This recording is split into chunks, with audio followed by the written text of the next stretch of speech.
I'd like to introduce myself. I'm Dr. Desiree Hurtak, musicologist, social scientist. And I'm Dr. Desiree Hurtak. I'm a futurist and environmentalist, but I work a lot with sound vibrations. And we've just come out with a new book called Sound, but the subtitle is dealing with everything connected with sound. Right, profound experiences with chanting, toning, music, and healing frequencies. And we're excited to have our very good friends from Australia, Darren Curtis and Bradley Pitt. They're with Sacred Resonance, and they contributed to this book. So, and they're also members of our Academy for Future Science, which explores the world of the future through consciousness, through music and sacred language. So welcome aboard, Darren and Brad. We appreciate all of the work that you're doing, all of the great research experiments that you've done with the plant kingdom. And the exciting title of your chapter in our book is Our Work with the Music of Plants. So how did you get started and why the plant world is so important? Well, welcome. Thank you. Thank you. For having us on. Well, I guess why it's so important to us, I guess it's the environmental message. It's bringing people back to a certain connection back to the natural kingdom and working with plants and working with the environment. And Darren and I actually did a lot of work in our early years in environmental work. And we had a great interest in actually bringing this message to people, is to help them to find a new connection, a special connection with nature. So this has naturally evolved into working with our work with music, into working with the plants. We've been inspired to bring those unhidden or those hidden worlds of those sound frequencies that the mystics talked about, those invisible realms, and to bring it into the visible, or bring it from the inaudible to the audible. The spiritual dimension had the spiritual sounds and what we call the sound garden, and how to bring that through and to give people experience of those invisible worlds, invisible sounds. So we look back at musical history. Hermann Helmholtz, the great German musicologist, went into all of the mechanics of musical coherency, but it wasn't not until the 1960s and 70s with Marcel Vogel at IBM, Chris Bird also working with various sound wave communications that even the American intelligence community used, that people discovered, wait a minute, there's a whole new area of biomusic that connects us with the minds and the properties of plant communication. Right, and you have some amazing devices. I know we went to Damenhor, and they've been working with this for a long time. You've also developed your own way of hearing plants, and on the website connected with the book, we're going to have a little bit of plant music, but just talk about how you do this and why you started with it. Well, we were inspired by one of our colleagues, Sam Cuscamano from Electricity for Progress, and he was trying to develop these units that allow it to take it from a very expensive or technical into a real portable process. So we could give people in the public or the audience through art an experience of these devices. So back in 2000 and the early 2000s, we had come across, of course, the work of Dr. Marcel Vogel and plant communication at IBM, and Cleve Baxter and Christopher Bird and The Secret Life of Plants, and just inspired, how can we bring this to people? How can we get people in touch with nature? And we contacted Sam from Electricity for Progress. How can we make these devices portable? How can we work with them on a smaller scale? We had met the Damaher community back here in Australia, and they had these large-scale devices that were quite expensive. And so we knew technology was getting cheaper. We knew that people would want to explore more about consciousness or the research in the 70s. And from that, we helped with Sam develop these little small devices, which were Bluetooth and wireless, and allowed multiple of them to be used, and start looking at the different rhythms of plants, even in our homes. And of course, then we brought it out to the public in art. And also because we do a lot of installation work in our artwork that we do here back at home. And with Sacred Resonance, we've always been interested in looking at resonance and how everything has a vibration, everything has a frequency of resonance. So we've explored from everything from looking at the stars and measuring sounds, as in the cosmos of NASA's been doing, but even to our own biology, we've done even testing on our own body and produced sound from it. And of course, then looking with plants and other ways we can actually work with sound. So it's looking at a whole array of different ways we can work with music. Well, I like to just say that you guys get people from the public together in arboretums, and you've hooked up what, about 15 plants, and then people walk and they're hearing the music of the sound. And it's fabulous because normally people practically ignore plants, and half of people walk on top of plants if they are in their way. But now you kind of introduce the fact that these are living, we'll say, sounding thoughts of energy, of intelligence in a certain sense. Of course, that's what Marcel Vogel and Chris Bird were talking about. The Secret Life of Plants, which is the classic, and the Keys of Enoch, which we wrote some years back, actually in 1973, really requires musical vibrations to understand the different levels of consciousness development. So your work with plant communication is so important because it's showing on a popular level that we're all interconnected. We are a unified species connected with the animal kingdom, the plant kingdom, and beyond. And it's important that we wake up and realize now we have an opportunity through new electronics and what we will call new breakthroughs to realize that we are a body electric. We are discovering that we can play on the higher keyboard or the lower keyboard with not only the plants, but basically even the angelic intelligences that the ancients dreamed about. We are a living keyboard. And I'd like you to discuss a little bit more of why and how you came to work with certain frequencies. Well, I just want to mention, like when we're talking about the what we've done here and some of the experiences. I mean, we approached the festival here, which is the Adelaide Fringe Festival, which is one of the biggest festivals or art festivals in the Southern Hemisphere, and we've been involved in it for many years.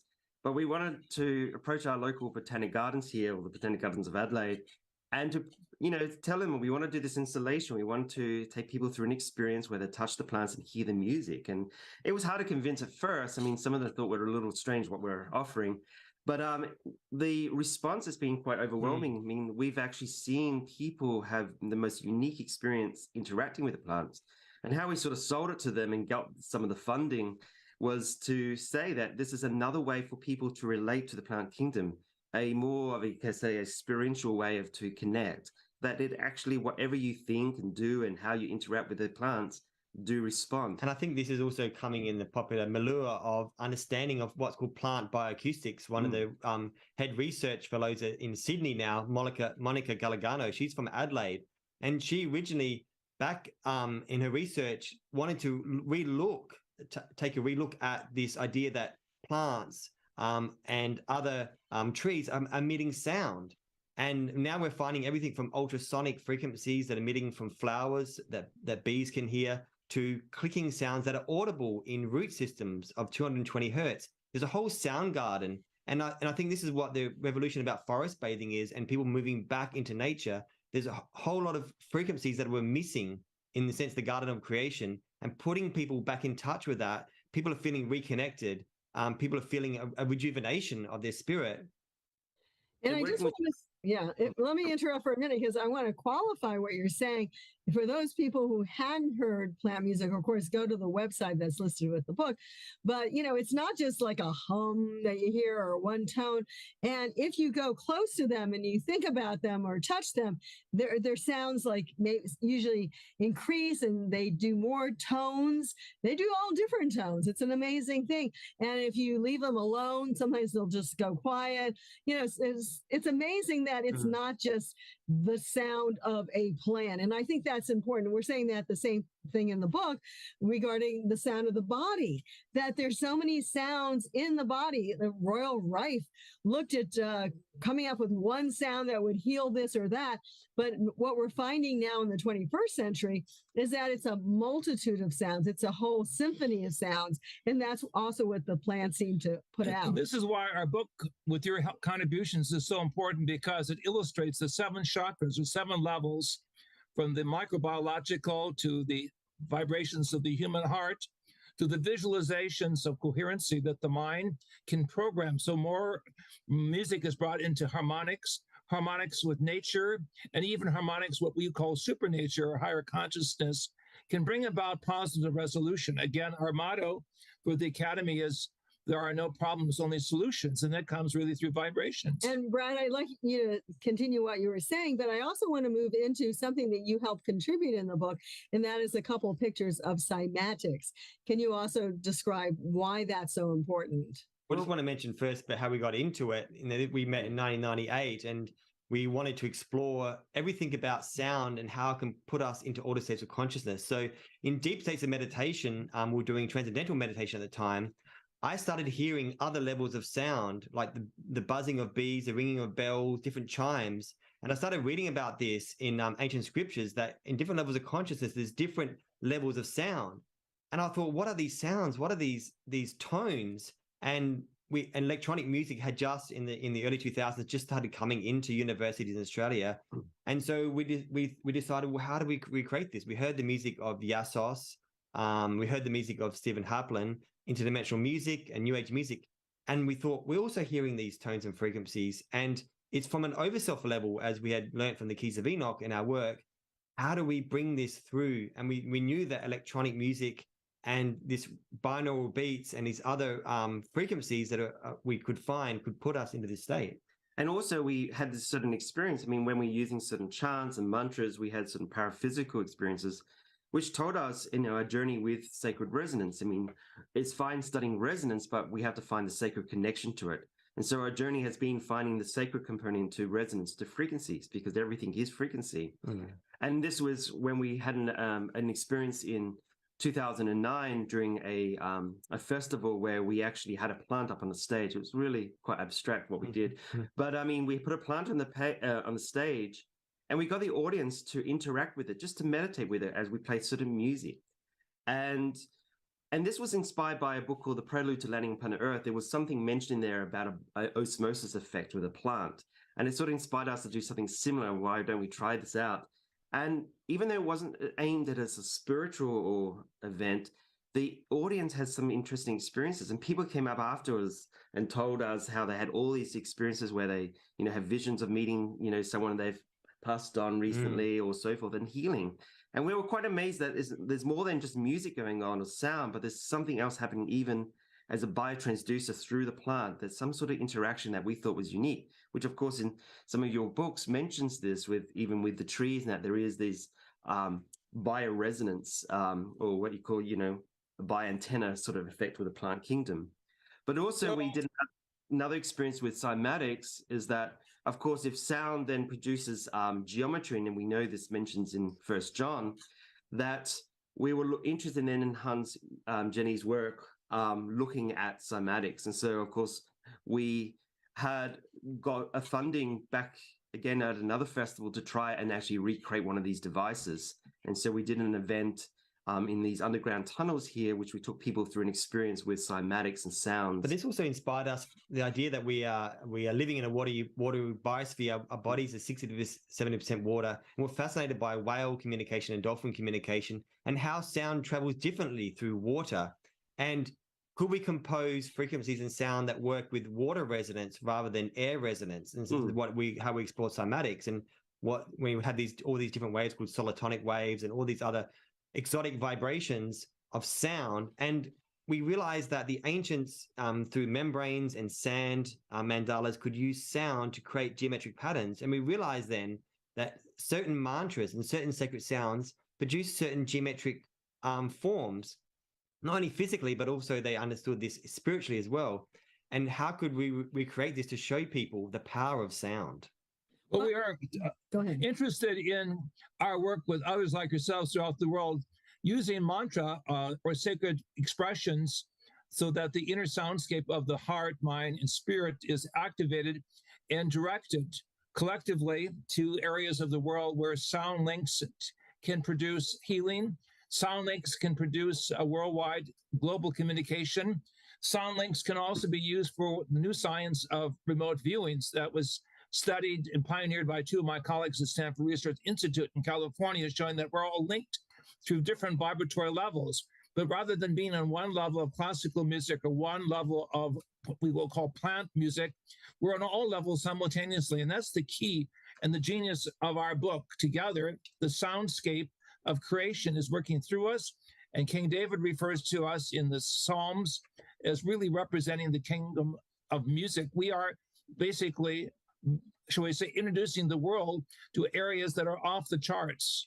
Well, I just want to say for people who don't understand what we're saying about cymatics, that maybe, Darren, you can explain exactly how you created the pictures that are, and I'm just going to put it quickly, in our book. And one is at 64 hertz, and you could tell that they're actually every frequency, pretty much every hertz, right, which is also cycles per second, has a different geometry. And so that's really important. So it's not just one geometry you get with putting out sound, you get actually the multitude. And some people are talking about, of course, sacred geometry. You're doing sacred resonance. Tell us just a little bit more about cymatics. So basically what you do, you get a membrane or with sound on it, or this is in the work of Chladni's research, going back to Da Vinci, but more modernly with Hans Jenny is using speakers, audio speakers, and putting little dishes on there with water or other substances that had the viscosity similar to water, and more gel-based liquids. But basically we use water and producing a frequency, certain sine tones, but also audible chants that are recorded through the speaker, vibrates the membrane on the speaker and produces certain geometrical relationships. So we've been exploring different mantras and different sacred sounds and different frequencies. And we find this example in caves or in pyramids around the world, that the certain resonance of the chamber produces certain overtones and certain harmonics. Also, the dishes at certain sizes also produce different geometry. So ourselves, a vibrating membrane, not just the brain waves and not just the skin, but the whole body, the bone structure, a whole body is like a vibrating membrane. And so we're trying to show people that we are a living vibrating membrane, and this is what sound can do to us on different frequencies, all the way from the ultrasonic to the subsonic realms. Well, certainly all life is vibration. And I have to say that Sacred Resonance, which is your organization in Australia, has put together a cymatic machine so you can film and gather the data, what sound and what geometry relates together. And then also, of course, even also for the plant. I didn't realize that, but you actually have created your own plant music device. That is just a little box that literally hooks into the leaf of the plant and the soil of the plant. And actually then with a speaker, these are all algorithms that are unique. And you get to start hearing these sacred geometries and sacred sounds. So we live in an age. We live in an age of symphonic synergy, energy and sound coming from all directions, and we have natural coherency. But you obviously were brought into our teaching of the academy because you were interested also in sacred resonance, sacred coherency, and that's a whole different idea of superimposing certain musical compositions on the human consciousness and raising consciousness so people can come out of a world of despair and violence into a world of joy and purpose. Well, let me just add, so the last part of this book talks about the temples that we visited and the sacred places that you visited in Australia, and that you've done music and sound in these places, and the whole resonance is amazing. I think with you, Darren, we were recently in Chartres Cathedral in France, and that has an amazing resonance. And anyway, so each sacred area of the world has a certain resonance, but now we need all of the sacred resonance points to converge, because our world, we believe, is going into planetary changes, and the vibratory rate is going to change for the human system. And we need to be prepared for what I call the fifth dimension, the elevation of consciousness to work synergistically. Well, hopefully the right sound opens up the chakras in the body. And that's why at the end we put the different traditional sacred sounds for each of the chakras. And hopefully we'll be able to do some music related to this as well. We'll talk a little bit about the sacred zones that you've been in and how you feel the sacred resonance works. Yeah. I mean, I guess when we first met, we actually went up into a local sacred zone here, which is in the Flinders Ranges in South Australia. And it's one of the major grid points. And if you look at the map of the Keys of Enoch that actually you see over Australia, you see the point on there. And Darren and I met there, and we had some profound experiences, like Darren mentioned, hearing music and having these other consciousness experiences. And of course, the Keys of Enoch was what brought us together. I had the Keys of Enoch, and Darren was also heard about it. And so naturally, we came together to work with it and use it. And by using the sacred mantras and the music, and Darren, singing, and we led groups up there to sing the names, we had very, very amazing experiences where we saw different paraphysical lights and certain things appeared. And it's interesting with geometry because when I hear music, I see it in color. And sometimes if I'm in a deep meditation, this is how we work together. When Darren composes, I also listen and also, as in an artistic or like painting, paint the colors with it. And so we work together, try bringing the color and the sound together in a unique relationship. And which then allowed us, when we worked in these sacred sites, where we would start composing music and sometimes even actually gone there to actually perform with no audience, just the birds and nature, and just created this unique experience where we can go into a higher state of consciousness. And also your work, if I can carry on, your work has taken you into what is called axial tonal music, which of course accepts the fact that our human body is a coordination of different energy circuits. And if one can master the circuitry of the body, one can be in harmony not only with the physical environment, but also the greater environment of the earth itself and beyond the star channels the ancients connected with the acupuncture points of the body. Well, my background is in astronomy. And so naturally I was attracted to certain keys, like certain keys that talk about the axotonal lines that connect to resonating star systems. And I think Darren and I, were wondering, how can we bring these two levels together more practically and experience this? And a lot of our friends were getting into things like drugs and stuff like this for experiences. And Darren and I were not attracted to that. We thought, if this is a real experience and it's tangible, then you should be able to do this without taking any form of mind substance.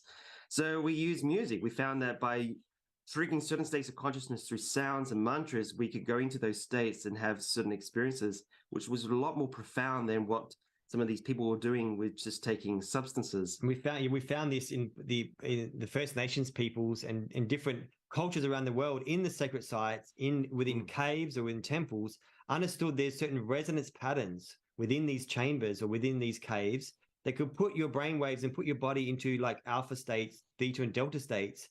And they're not over 3 or 4 minutes as we have now in the entertainment industry, but moving into 10, 15, 20, 30 minutes of actually into an hour of resonance of sound, where it brings your body into this state. And we found that using binaural beats and different other tonal frequencies, we could, as Robert Monroe showed in his work in using binaural beats at the Monroe Institute, we could go out of our body or have in what we call the overself reality, in a sense, the sounds of the overself, we could hear, and we could also work, as you were saying, through different paraphysical abilities of the mind to become more dynamic, to become more expanded, but to also feel a resonance of the heart and the mind coming together, to show that we can bring ourselves back, our body, mind, and spirit back into a balance to go through stressful situations or go through all these things. And vibrational medicine, we were studying a lot of this years ago, and of course using music is to heal the body. And so with cymatics and all this showing, if there is a certain effect upon the water, then how is it affecting the water within our own body, and how we can create that resonance within ours that is unique. Well, I just want to say, if people want to know more, they should get the book. And we do talk about the alpha frequency of the brain, which is connected with dream state and meditation, and also the binaural beats, which Darren has given to me. I sometimes use those. It's really creating that alpha state between comparison. Your music is fantastic. We feel honored. I knew Igor Stravinsky, and with his Rite of Spring, he changed the musical world in the early 20th century. That we have the capacity to go beyond the normal training of music into higher frequencies. And with these higher frequencies, we can move rocks, we can teleportate objects, we can heal people, and even understand how the Great Pyramid of Egypt represents the different parts of the body and a sort of a synchronicity of initiation to higher levels of cosmology. So we're at a time of vast planetary, mental, psychological, and cosmological change. And music that is coherent, that is loving, that is divine-centered, is the spark of life that keeps us all together with a whole great future ahead of us. So I wanted to thank both of you for the great and excellent work you're doing in Australia. And again, through your work and through other musicians that were working in every country of the world, from Peter Volger in Germany to Paul Thomas Burns in Mexico, to those in Japan and China, We're all part of raising the consciousness with what our great colleague, Carlos Santana, calls the global tone. We want to raise our consciousness in a harmonic that can help all life, plant life, animal life, human life, in all cultures, because we are all together in sound through birth, through life, and through transition into the new worlds.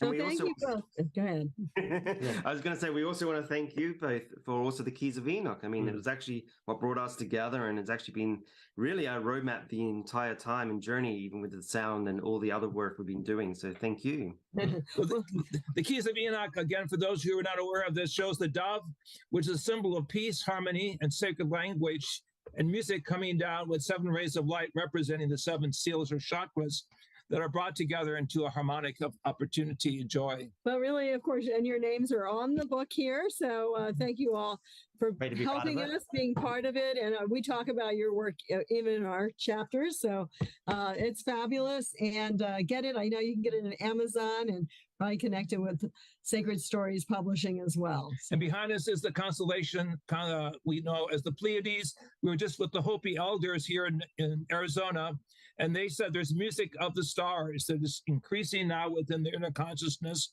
The world is going to go through some major changes, and music will help us dance with the stars and dance with human nature. So we all appreciate the great contributions we will continue to make. And so signing off from the Academy for Future Science here in Arizona to all of you worldwide. And we thank Ari for putting all of us together in conversation. So Ari, well, thank you so much. Thank you. You guys you. in Australia, thank you so much. Much love. And all of you out there watching this program, thank you for so much for being aware that we're going into a new future, a whole new resonance of the 5th dimension, requiring that we understand what the great prophet spoke about, that the human body is the temple of the divine spirit. We put all the pieces together. We are the trumpets. We are the celebration. We are the dance of the eternal and human form. and it opens us to higher dimensions. Thank you. Thank you. Thank you.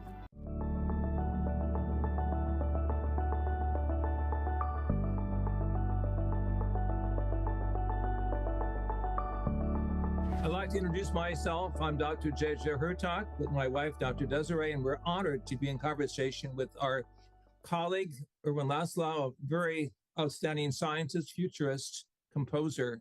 And our topic today is our new book entitled Sound, the subtitle of which covers many different aspects of sound. In essence, we look at the human constitution